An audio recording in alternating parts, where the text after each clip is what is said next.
ঈদের ছুটিতে হাম সংক্রমণ এড়াতে শিশুদের নিয়ে সতর্কভাবে চলাচলের পরামর্শ দিয়েছেন স্বাস্থ্য সর্দার মোহাম্মদ সাখাওয়াত হোসেন। বাস, ট্রেন যাত্রা এবং আত্মীয় স্বজনের বাড়িতে বেড়াতে যাওয়ার ক্ষেত্রে সতর্ক থাকার আহ্বান জানিয়েছেন তিনি। এদিকে ২৪ ঘন্টায় আরও ১৩ জনের মৃত্যু হয়েছে হামে। এই সময়ে শনাক্ত হয়েছে ১,০০০-এরও বেশি রোগী। আরও জানাচ্ছেন মেহেদি হাসান। গেল ৭০ দিনে হামের শিশু মৃত্যু ৫১২ জন। হাম রুবেলা টিকাদানের ৫০ দিন পার হলেও এই রোগের শনাক্ত মৃত্যু কমছে না। ভয়াবহ এমন সংক্রমণ পরিস্থিতির মধ্যেই আসছে কোরবানি ঈদ। ফলে শিশুদের স্থান পরিবর্তনে ছোঁয়াচে এই রোগের সংক্রমণ বাড়ার আশঙ্কা করছেন বিশেষজ্ঞরা। শনিবার সচিবালয়ে সাংবাদিকদের সাথে এ নিয়ে কথা বলেন স্বাস্থ্যমন্ত্রী। হামের সংক্রমণ এড়াতে অভিভাবকদের সতর্ক থাকার পরামর্শ দেন তিনি।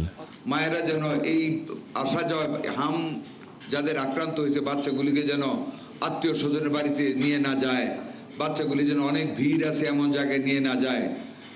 খুব চিন্তা শক্তি নিয়ে খুব সতর্কতার সাথে যেন হামে আক্রান্ত বাচ্চাদেরকে অথবা হামে আক্রান্ত বাচ্চার কাছে নিতে যাতে চেষ্টা না করে, ভালো বাচ্চাদেরকে অথবা হাম আক্রান্ত রোগীদেরকে যাতে অন্য কারোর সাথে মিশতে না দেয়, ব্যাপারে আপনারা একটু সতর্ক করবেন। ঈদের ছুটি শেষে জুনের প্রথম সপ্তাহে হাম শনাক্ত ও মৃত্যু বাড়তে পারে বলেও তার আশঙ্কা। এটা হাইলি ছোঁয়াচে রোগ। এটা তো সংস্পর্শে গেলে, শ্বাস প্রশ্বাসে দৈহিক সংস্পর্শ লাগলে এটা ছড়ায়।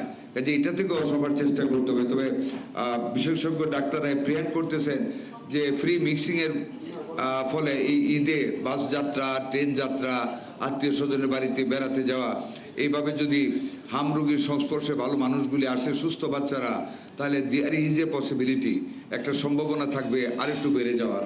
এদিকে গেল ২৪ ঘন্টায় হামে ঝরেছে আরও ১৩ শিশুর প্রাণ। মেহেদি হাসান, ৭১, ঢাকা।